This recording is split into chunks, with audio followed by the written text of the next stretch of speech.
Supporters of the New England team, April is almost here, and that means the 2025 NFL Draft is fast approaching, promising to be quite dynamic. The Patriots have the 4th pick, but the question remains, there's still a lot of time until then. So what can really happen? There's much to explore, so let's dive deeper into the topic. Today, we'll discuss the NFL Draft. Currently, analysis from various portals is pointing to which players the Patriots might select and who are the most likely to be picked. It's interesting to observe how these analyses have evolved. Experts use strategies to maximize their profits, relying on algorithms, mathematicians, and scientists to make predictions, creating a true analysis system. I'm not exactly sure how these tactics work, but if you remember a character from a famous movie that deals with time travel, feel free to comment. Anyway, let's get to the point. In the end, we'll assess the possibility of the team selecting a running back. In a previous conversation, I mentioned that it's almost certain that in the second half of the draft they will opt for a running back, and I stand by that opinion. We'll discuss a specific player at the end who really appeals to me and whom I believe you'll also appreciate, especially with an offense under the guidance of a well-known coach. First, let's talk about Will Campbell. At this point, I won't go into too many details, as we'll address that later, but Will Campbell is shown to be quite promising for the 4th spot. Many people have been commenting on the length of his arms, and yes, I understand the concern, but it's important to highlight that he has field skills. He plays as a left guard and has already proven his talent in the Southeastern Conference. What's really interesting is that in a recent podcast, there was a mention of how he has been gaining support in Foxborough, highlighting his character, behavior, and the way he presents himself in interviews. He has definitely left a strong impression on many as the draft approaches. It's evident that the team's management is committed to building a consistent culture. Recently, someone raised the issue of the consequences of having a player who has faced difficulties off the field and what that might mean for the team's essence. While I understand concerns about complicated pasts, the main focus is to recruit individuals who promote a healthy environment and can lead the franchise toward recovery, with the goal of reaching the playoffs and winning the Lombardi Trophy. Considering the various traits mentioned, such as character, behavior, and the ability to conduct captivating interviews, it's clear that he possesses the right qualities to be a leader. Along with his performance in college, it seems he aligns with the profile the team desires. The expectation is that he could take on the role of left tackle, and I believe he has the potential for that, especially because he wants to prove his critics wrong. This makes me think Will Campbell could be a strong candidate. It's important to note that whether you're a first-time spectator or someone who's watched many times, I've emphasized that if certain players are available, there's a high probability that one of them will be picked. If one of them is selected, it will be the right choice, while the chance of both being available seems pretty remote. The chances of this happening are really low. I'll opt for one of the two, and if it's Abdul Carter, definitely, but also Travis Hunter. If, for some reason, both are available, I don't think that's feasible. The odds of this happening are smaller than being struck by lightning, bitten by a shark, and winning the lottery simultaneously. For the team, having Abdul Carter and Travis Hunter would require a choice between the two at the 4th pick. If that happens, someone can come back to this statement I'm making, and I'll admit I was wrong, but honestly, we know that won't be the case. So, if one of them is selected, that's fine. But if both are off the table, I think it's quite likely that Will Campbell will be the choice. Now, let's talk about the team's official website, which has a mock draft tracker.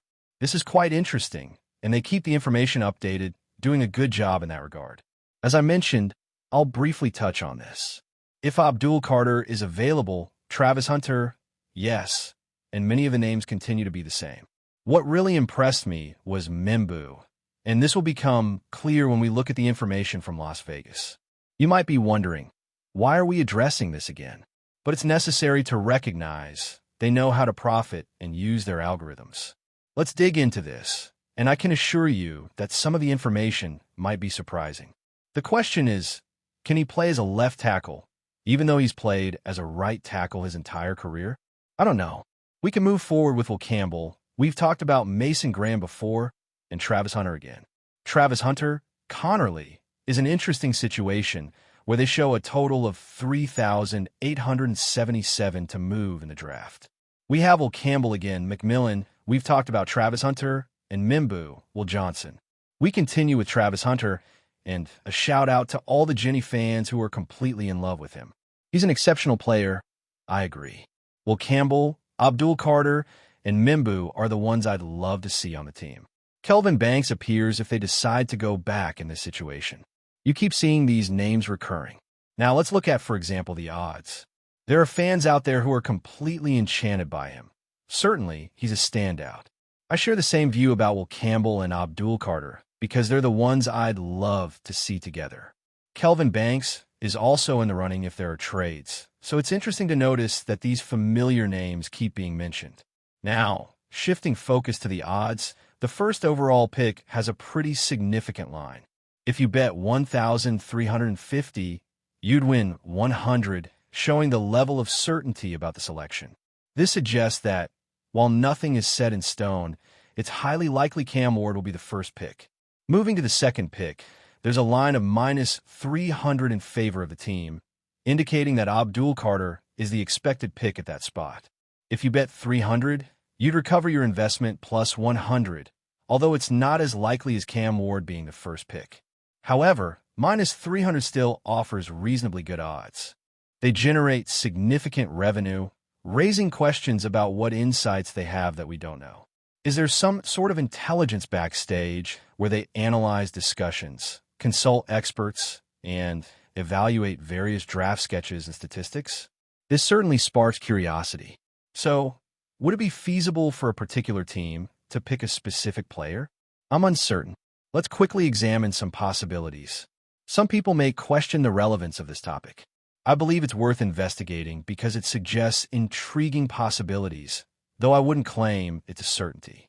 There's a reason for certain opinions, as one athlete is considered the top choice for a very favorable position, showing a higher level of confidence compared to other analyses. The second option presents a lower level of certainty, while another player stands out in a less favorable position. Moving on, the most likely athlete for this team continues to be a specific player, followed closely by another, and then a third, ending with one more. My doubt remains, what insights do these analysts have that we're missing? It seems the trend might lean more strongly toward one athlete than another. They may have information we don't, possibly indicating a recent valuation in the draft that was detected. Before a big event where he attended in an unprepared state, his value wasn't as clear, but since then, it's increased. For those speculating about selecting a particular athlete at a high position, there's a good margin for return, suggesting that an investment could result in substantial profit. Alternatively, if someone's willing to take a bit more of a risk on another player at a higher position, the return also looks promising, though it seems less likely. There are various fascinating aspects to investigate, especially when comparing one athlete's position to another in some simulations. This brings up the question again. What do they know that remains unknown to us? There was another point of interest as well. An investment of 100 could provide a significant return, but that certainly doesn't seem viable. Anyway, we can move forward, as this topic is interesting from multiple angles, considering we have one player ahead of another in some analyses. So, the question becomes, what do they know that we don't? Well, another possibility arose for an athlete to be chosen by this team at a high position. And then you realize another player is being considered for a selection that originally belonged to another team, but now is destined for this one. Therefore, I believe the information about a quarterback has significantly altered the scenario. That doesn't mean they won't try to acquire another player. It's still a big possibility, as one has a short contract. My theory is that many really want a new talent to emerge in next year's draft. When you look at the options, this team is well positioned for that with a good return. You look at these numbers and wonder what's really going on. Is one player more desired than the other? And many are probably reflecting, regardless if we reach a high position and don't have certain athletes, we need to trade and still have a chance to pick one of these talents. I don't disagree with this idea. I believe many would be willing to trade, maybe even moving down to ensure a talented player. Many would still say this would be an excellent pick, even if he's had injuries, as he could have been the first choice in his position in this draft. He could be part of a redemption story, who knows? But again, Share your thoughts on the importance of all this. If you truly believe that a player is rising in the rankings and that there's a great chance this team could choose him, share your ideas. Or do you think this narrative is just the most talked about one, as there's much more discussion about another athlete? But again, who can know? Finally, we discussed how this team might seek new talent at a strategic moment. Reflections on potential opportunities always generate interest, and it would be stimulating to examine different opinions on this. Is the focus more on the narrative around the players? There's considerable buzz around one player in particular, but who can say for certain? When discussing the running back position, there's been intense debate about the likelihood of a team opting for a running back in the upcoming draft. There's strong conviction that this will indeed happen. It almost feels certain. A notable talent from Tennessee has been receiving a lot of attention. With family ties to the university, there's a true passion for college football. While being a fan of another institution, going through some tough seasons was part of the experience, but watching this player was a highlight. It's possible that, if not for another competitor's presence, this player would have won several awards last season. While it can't be said that a prestigious award was within reach, the possibility of recognition was clear, as he was considered one of the best in the conference. Facing teams and defenses at a high level annually, this player had to compete against some of the best talents in the country and several of the top prospects entering this year's draft.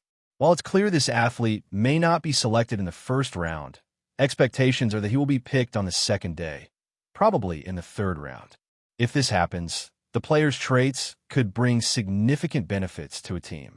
While direct comparisons with another famous player are made cautiously, his skill set, which is quite diverse, deserves attention. Reports suggest that competition for a starting position may arise soon. If some issues are addressed, confidence in solid performance is high, especially with an improved defensive line.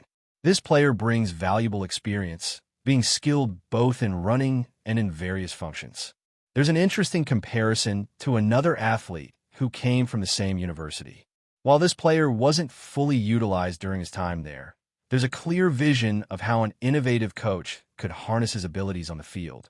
Discussions about comparisons often arise, especially in relation to another former player from the same university who later played for a different team. During his time at the university, this athlete's talents weren't fully utilized. The belief in a competent coach's ability to get the best out of new talent is strong. Sharing opinions on this topic would be welcome. It's worth noting that no definitive statements are being made. Instead, this raises questions about the dynamics involved. Participating in discussions on these themes is always appreciated, and gratitude for all contributions is sincere. There's a desire to continue this conversation in the future. Before we continue, don't forget to subscribe to Patriots Hub and give this video a like. Your support helps us keep delivering the latest updates on our New England Patriots. And don't be shy. Share your thoughts on the news in the comments below. What if the New England Patriots could land not one, but two elite wide receivers to finally rejuvenate their offense? DeAndre Hopkins and Calvin Ridley are names that have been buzzing around Foxborough, sparking intense discussions about the potential game-changing additions to Bill Belichick's squad. The Patriots have struggled to find a true game-breaking receiver since the days of Randy Moss. But with the possibility of adding these two stars, could the offense finally take the leap forward? Hopkins, who recently traded his Titans uniform for the Kansas City Chiefs, has proven time and again that he's still among the NFL's best. His 2023 season alone showed flashes of brilliance, including a 3-touchdown game against the Falcons and a pivotal performance in a win over the Dolphins. Despite his trade to Kansas City, many believe the Patriots could make a strong push for the 5-time Pro Bowler. With his precise route running and ability to make spectacular catches, Hopkins could provide the kind of stability Mac Jones needs at receiver. Meanwhile, Calvin Ridley, coming off a remarkable comeback season with the Jacksonville Jaguars, is another player that could be a perfect fit in New England. After his suspension and a year away from football, Ridley returned to the NFL with a vengeance, recording over 1,000 yards and 8 touchdowns in 2023. His explosive playmaking ability and high football IQ could be exactly what the Patriots need to stretch the field and create mismatches with defenses. given Ridley's potential to play both inside and outside. His versatility would offer Belichick more offensive flexibility. While rumors swirl about both players, the reality is that securing either one of them would be a significant investment for the Patriots. Ridley just signed a $92 million deal with the Titans, which might put him out of reach. On the other hand, Hopkins, now with the Chiefs, could be more attainable via trade, given his proven track record and the Chiefs' potential need for additional cap space. However, it remains to be seen whether New England's front office can pull off such a deal. With the 2025 NFL season on the horizon, the thought of pairing one or both of these receivers with a rising quarterback like Mac Jones could send waves of excitement through Patriots Nation. Could this be the spark the team needs to reclaim its place at the top of the AFC? Fans and analysts alike are waiting with bated breath to see if Bill Belichick will finally make the bold moves to reshape the offense and add the dynamic playmakers the Patriots so desperately need. That's it for this update. If you enjoyed the video and want to stay updated with exclusive news about our New England Patriots, be sure to subscribe to Patriots Hub and hit that like button. We can't wait to hear your thoughts in the comments. See you in the next video.